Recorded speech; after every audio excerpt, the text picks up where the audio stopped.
প্রচারের ৬ দিনে আচরণবিধি ভঙ্গের অভিযোগ এসছে, লিখিত অভিযোগ ৮০টি। বাস্তবতা এর চেয়ে আসলে অনেক অনেক বেশি, কারণ আজকেও ঢাকায় রামপুরার পুরো সড়ক দখল করে মিছিল হয়েছে, সেটার কোনো লিখিত অভিযোগ এখন পর্যন্ত আসতে শুনিনি। একটু আপনার কাছ থেকে জানতে চাই, কতটা সংস্কৃতি পরিবর্তন হলো আসলে এই যে প্রার্থীদের? না, ঠিকই বলে, ধন্যবাদ আপনাকে এবং ধন্যবাদ আমার সহ আলোচকদেরকে। আসলে তো ধরেন রাতারাতি কোনো পরিবর্তন হয় না, আমরা জানি। মানে একটা বড় গণ অভ্যুত্থান ঘটেছে, প্রচুর মানুষ রক্ত দিয়েছেন। আমরা কিন্তু আশা করেছিলাম যে এরপরে আমরা অনেকগুলো জিনিস ইতিবাচক দেখব। কোনো কিছুই যে ইতিবাচক দেখিনি তা না। এই নির্বাচনের প্রক্রিয়ার মধ্যে নানা কিছুই ইতিবাচক দেখেছি। প্রচারণার ধরনেও আগের থেকে বেশ কিছু পরিবর্তন আমরা দেখেছি।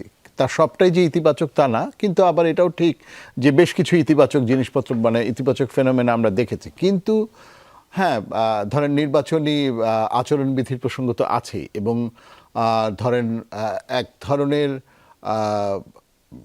এরা তো যারা নির্বাচন করবেন তারা সবাই জাতীয় নেতৃত্ব। আমরা তো সেই নেতৃসুলভ জায়গা থেকে যে ধরনের আচরণ করা দরকার, নেতা বা নেত্রীর জায়গা থেকে, নেতৃত্ব সুলভ অবস্থানে থেকে যে ধরনের মানে সংযত আচরণ পরস্পরের প্রতি, এবং যে ধরনের ভদ্রতা সীমানা রেখে আচরণ করা উচিত, সেইটা কিন্তু আমরা ঠিক দেখতে পাচ্ছি না।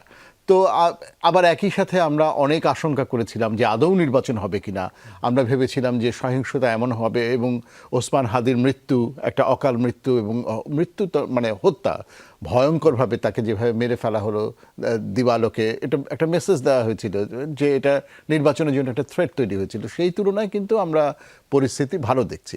কাজেই আমি ওটা মনে করি না। আমি মনে করি যে না, ঠিক আছে, হয়তো অনেক রকমের আরও অনেক ইতিবাচক পরিবর্তন হতে পারত, কিন্তু যা চলছে তাতে একেবারে হবার কিছু নাই। কারণ আমাদের দেশটা গত 50 বছর ধরে যেই রাস্তায় হেঁটেছে, হঠাৎ করে তো তার থেকে আমরা এটা তো হঠাৎ করে ইউরোপ আমেরিকার মতো, বা হ্যাঁ, ইংল্যান্ডের ওয়েস্টমিনিস্টার ডেমোক্রেসির মতো, এমনকি ভারতেও যে ধরনের, ভারতের মতো দেশেও আমরা যেই ধরনের রাজনীতিকে যেদিকে টার্ন নিতে দেখেছি, সেই তুলনায় তো আমি বলবো যে বাংলাদেশের রাজনীতির মাঠ এবং এবার নির্বাচনের মাঠ আমার কাছে একটা সহনশীল, মানুষজনের একটা বড় স্পৃহা আছে, মানুষজনের ভীষণ উদ্যম আছে, ভোট দিতে চায় মানুষজন খোঁজ খবর রাখছে, প্রার্থীরা গেলে তাদের সাথে আগ্রহ নিয়ে কথা বলছে, তর্ক করছে। হ্যাঁ, তো সেইগুলো সব মিলিয়ে আমার কাছে মনে হচ্ছে যে এটা একটা ভালোই, মানে আমরা নির্বাচনটাকে একটা প্রতিদ্বন্দ্বিতাপূর্ণ নির্বাচন, বা নির্বাচনের মাঠে সবাই সর্বশক্তি নিয়োগ করছে, এবং সেই তুলনায় এটা এখন পর্যন্ত যা আছে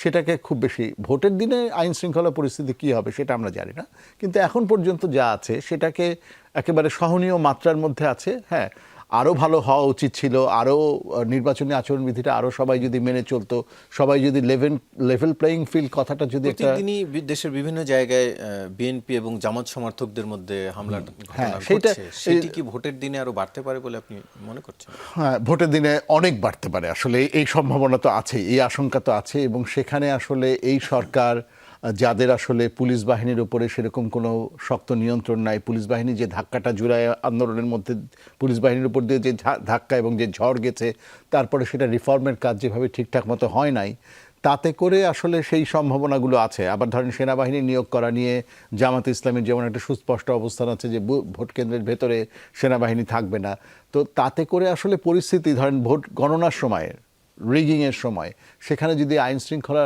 রক্ষার মতো লোকজন না থাকে, মানে সেই সব আশঙ্কা আছে যে এখন যেভাবে চলছে, এটা যদি সরকারের শক্তপোক্ত নিয়ন্ত্রণ না থাকে, তাহলে আসলে ভোটের দিনে কি হবে এটা আসলে বলা সত্যি সত্যি কঠিন।